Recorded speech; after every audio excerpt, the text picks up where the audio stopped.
보고서 읽어볼래? 구독과 좋아요.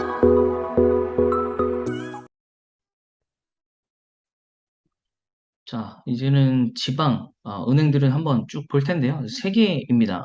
BNK 금융지주, 그다음에 DBG 금융지주, JB 금융지주까지 한번 보도록 하겠습니다. 자, 3분기 지배주주 순이익 같은 경우에는 2,600억 정도 되고요. 소폭 하회한다고 되어 있습니다. 자, 순이자 마진 같은 경우에는 4bp 정도 개선이 됐고요.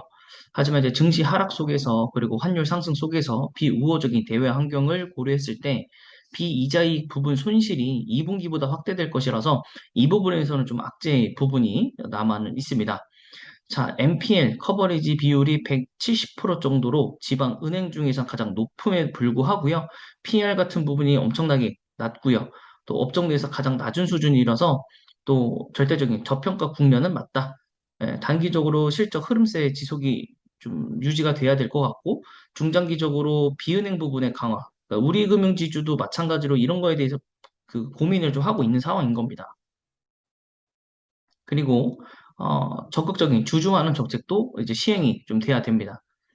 자, 그래서 차트 한번 보시면은 일봉상으로 봤었을 때 이런 식으로 지금 되어 있는 상태이고 주봉상으로 봤을 때도 네, 시중은행들하고 별반 차이는 없습니다. 자, 월봉상으로 봤을 때는 가장 중요한 라인이 현재 지금 이 부분들이 코로나 전주가보다 얼만큼 와 있는가 해서 봤을 때는 네, 괜찮은 것 같고 자, 시가총액 2조 정도 됩니다. 네, 시중은행들하고 굉장히 좀 차이가 나죠. 거의 3배 이상 차이가 나는 것 같은데, 네, 코스피 상장사이고요. 음, 밑에 보시면은, 네, 실적들은 좋아지고 있습니다. 네, 올해 좋아지고 있고, 네, 다소 이제 시중은행보다는 ROE가 뭐 좋은 편은 아니고, 그다음 PER, PBR, 그리고 배당분까지. 네, 그래도 배당 부분에 대해서는 굉장히 메리트가 있다. 하지만은 조금 아쉽다. 뭐가 아쉽냐면 좀 악재가 있다라는 게 좀 아쉽습니다. 이게 지방은행주다 보니까 악재가 없더라도 좀 아쉬운 종목들이라서 선택하기가 좀 어려운데, 왜냐면 일반 투자자들이 잘 모르니까요. 네. 그렇다 보니 좀 아쉽긴 한데, 네. 음, 좀 악재가 조금 해소가 좀 빨리 좀 되기를 바랍니다. 네. 그 다음은 내려가서 DBG, 금융지주 한번 보시면 3분기 지배 주주 순이익 같은 경우에는 1,517억 원. 그래서 소폭 상회할 것으로 보여지고 있고, 하이투자증권 등 비은행 부분에서 증시 여건 고려했을 때 실적 부진들이 지속이 되고 있다. 악재가 나왔고, 하지만 전분기 대비해서 순이자 마진이 10bp가 상승함에 따라서 굉장히 견조한 수준으로 지금 이어지고 있고, 또 은행 대출 금리 구조상 단기채 연동 비중이 높기 때문에 이러한 것들이 좀 가능하다라는 것이죠. 그러니까 단기채가 끝나고 나면 다시 또 빌려줄 때 또 금리가 높아진 만큼 또 이자율이 올라가기 때문에 그래서 BP가 좀 많이 올라간 것 같고 문제는 이제 건축 쪽이 문제인 겁니다. 아파트 미분양의 물량이 좀 늘어나고 있고 그것이 지방 지역 중심으로 늘어나고 있고 또 부동산 PF 시장의 침체가 가시화가 된다면 비은행 부분의 실적 부진과 건전성 우려가 좀 부각이 될 수 있습니다. 자, 전체적으로 따져봤을 때 PBR이 0.21배로 굉장히 이미 우려가 충분히 반영된 주가라고 생각이 되고 배당 수익률 또한 9.6%로 하방 경직성을 확보한 상태입니다.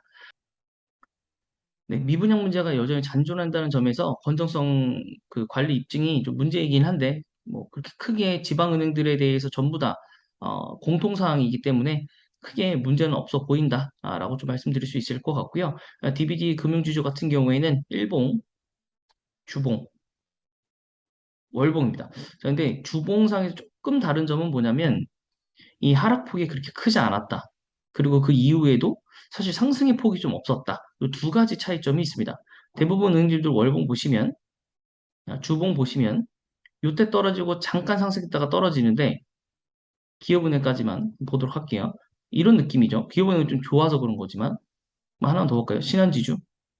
네, 이렇게 하락을 했다가 올라오고 다시 하락을 하든가 이제 횡보를 하는데, DBG 같은 경우에는 좀 아이러니하게도 좀 덜 떨어지고 상승이 없었다. 그러니까 결국에는 단들 떨어진 만큼 전체적으로 봤을 땐 떨어졌다. 라고 좀 봐도 무방할 것 같습니다. 자, 월봉상으로 봤었을 때 아직 이 레벨치가 코로나 전주가로 돌아간 상황은 아니라서 DBG 금융지주 같은 경우에는 투자가 조금 망설여진다. 예, 이렇게 보시면 될 것 같고요. 시가총액은 1조가 조금 넘습니다. 자, 외국인이 올 매도인 상황. 실적은 뭐 플랫 정도 되는 것 같고 PER, PBR, 그다음에 ROE, 그다음에 배당금까지. 배당금이 높다라는 게 이제 제일 큰 메리트긴 한데요. 제일 큰 메리트긴 한데 또 잔존에 있는 문제들이 좀 있어서 네, 그런 부분들 좀 확인을 좀 해봐야 될 것 같다. 네, 이렇게 한번 보시면 될 것 같고 다음으로 넘어가시면 네, JB 금융지주인데요. 자, 3분기 지배주주 순이익 같은 경우에 1670억, 예, 컨센서스에 부합한다라고 되어 있고, 대출 성장률이 전분기 대비해서 네, 2%, 그리고 이자 마진이 10bp 개선이 좀 되어 있습니다. 그래서 괜찮은 것 같고, 비은행 부분인 캐피타사 같은 경우에도 아까 위에랑 마찬가지로 실적이 좀 부진하다. 에 지금 컨센을 유지하고 있는 거고요. 그 다음에 아까 말했던 것처럼 이제 자본 비율 같은 경우에 11%를 상회를 했습니다. 그래서 지방은행 최초로 중간 배당을 실시를 했을 정도로 탄탄하다라고 볼 수 있겠고 또 네이버 파이낸셜, 토스, 카카오페이, 핀다 등 적극적인 제휴를 통해서 성장 여력을 좀 확보했고 어, 이제 PF 시장이 좋지는 않지만 사업장 비중이 70%로 부실화 위험의 수준은 높지는 않으나 안정적인 실적 창출로 이를 증명할 필요성은 있다라고 좀 되어 있습니다.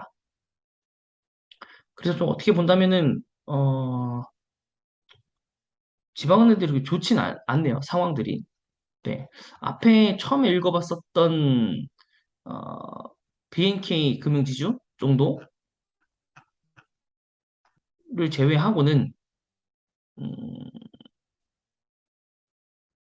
여기도 좋은 상황은 아니라서.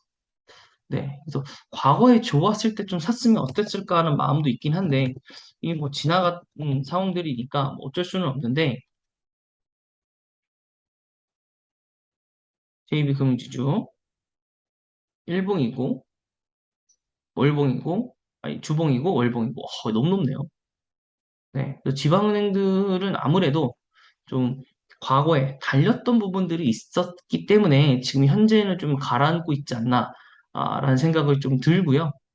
네. 실적이나 이런 것들을 봤었을 때, 그래도 뭐 13%의 ROE가 나오고 PER, PBR 남들만큼 하고 또 거기에 배당은 또 고배당이기 때문에 나쁘진 않다. 근데 주가가 너무 높다.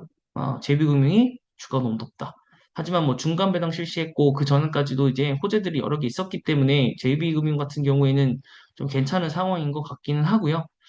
네, 그래서 이 부분에 대해서 여러분들이 좀 고려사항들이 좀 있을 거라고 좀 보여집니다. 그냥 저 개인적으로 판단을 한다면, 사실 뭐 KB 그리고 아까도 말씀드렸지만 신한지주가 제일 탑픽으로 예, 보고서 봤듯이 탑픽이라고 생각이 들고요. 그 다음은 이제 지방은행주들은 조금은 아직은 좀 그런 이른 것 같고 오히려 아까 말씀드렸던 것처럼 기업은행이나 하나금융지주 정도가 가격의 차이를 좀 두고 특히 하나금융은 연말 배당 실시이기 때문에 요번 연말까지 좀 기다려보고 매수하는 게 괜찮지 않을까 싶고 네, 마지막으로 카카오뱅크는 보고서가 없었지만은 한번 저희가 보자면 오늘 5.92%를 기록하면서 최저가를 또 기록을 했는데 16,500원까지 예, 이렇게 거의 1년 동안 1년 넘도록 주가가 거의 상승이 없습니다. 하락입니다. 월봉상으로는 거듭된 하락. 너무 아쉽고 이전에 좀 한번 깰만 하기도 한데 한 4만 원 정도까지는 가야만 또 한데 그죠? 상황들이 너무 안 받쳐주고 시가총액은 7조 9천억 정도 이러면 신한지주보다 아래 아닌가요? 그쵸? 신한지주보다도 아래고 그 우리 거의 기업은행 수준이군요. 네. 이거 너무 너무 아쉽습니다. 기간 올매도고요. 네, 외국인만 그나마 좀 샀는데 며칠 전에 올매도 때려가지고 또 좋지 않고 네, 자사주 매입이라는 얘기는 나왔지만은 그렇게 좋은 상황 아니고 실적 같은 부분에서는 나쁘진 않네요. 실적은 나쁘지 않아요. 근데 이게 ROE가 너무 낮아요. 다른 시중은행도 우리 봤으니까 알겠지만 이게 10% 정도 돼야 되고 PBR이 20%? 20배 정도? PBR은 0배 수준이 돼야 되는데 이게 좀 아쉽고 배당금 25원인 것도 너무 짜고 여러모로 좀 안 좋은 상황에 좀 직면해 있지 않나. 그래서 카카오뱅크도 저 또한 한 5만 원? 뭐 이때 한 100만 원 정도 다 봤었던 것 같은데 거의 뭐 그 정도면 이제 벌써 반토막 나고 50만 원 남는 거잖아요. 그러니까 100만 원만 투자해도 50만 원 손해인데 이게 단위가 1000으로 넘어가신 분들 500만 원 정도 손해시겠죠. 거의 반타작 이상 손해이신 분들도 계실 거고. 근데 우리가 어쨌든 은행주는 망하지 않습니다. 카카오뱅크는 플랫폼주의이고 결국에는 블록체인, 코인으로 연결되는 4차 산업혁명의 한 축을 담당하고 있기 때문에 결론은 간다고 봅니다. 간다고 보고 그것들을 위해서 지금 뭐 KB 금융지주도 KB 금융지주도 마찬가지고 신한지주도 마찬가지고 여타 다른 은행도 마찬가지고 지속적으로 편의점과 연계하고 또 다른 사업들을 끌고 와서 또 메타버스 이런 데에서도 코인, 블록체인 이런 쪽으로도 지금 어떻게든 간에 사업 이거를 영역을 확장하려고 나가려고 하는 게 있기 때문에 그런 부분에서 보면은 굳이 망한 주식이다라고 보긴 좀 애매하고 오히려 약간 테슬라처럼 정말 그냥 꾸준히 모아가면, 정말 그냥 꾸준히만 모아간다면, 나중에는 남부럽지 않은 차익 실현을 달성할 수 있지 않을까라고 생각을 합니다. 그래서 카카오뱅크 갖고 계시는, 네, 그 주주분들도 좀 힘내시고요. 존버밖에 없고, 지속적으로 적금식으로 매수하는 방법밖에는 없습니다. 네, 뭐, 저 역시도 뭐 하나 말씀드리면은, 뭐, LG생활건강을, 요때 떨어질 때부터 투자를 해서 거의 평단이 요 구간, 요 구간인 것 같은데, 그다음부터 물을 못 타가지고 하나도 돈이 없어서. 지금 50만 원까지 떨어졌기 때문에 지금 손해가 거의 한 1000만 원이거든요. 이것만. 근데 어쨌든 화장품주, 그리고 생필품에서는 LG생건만한 종목이 없기 때문에, 그리고 뭐 배당도 뭐 사실 주가 면으로 쳤을 때 사실 많은 건 아니지만은, 그래도, 이제 배당금이 어느 정도 나오기 때문에 그런 부분들을 믿고 그냥 장기적으로 묵히고 또 나중에 현금에 여력이 된다면 이제 투자할 생각을 갖고 있는 종목이라서 네, 그냥 버텨야 됩니다, 여러분. 네, 개인에게 남는 건 시간뿐이다, 라고 생각을 합니다. 네, 그래서 이번 보고서 영상은 여기까지 하도록 하겠습니다.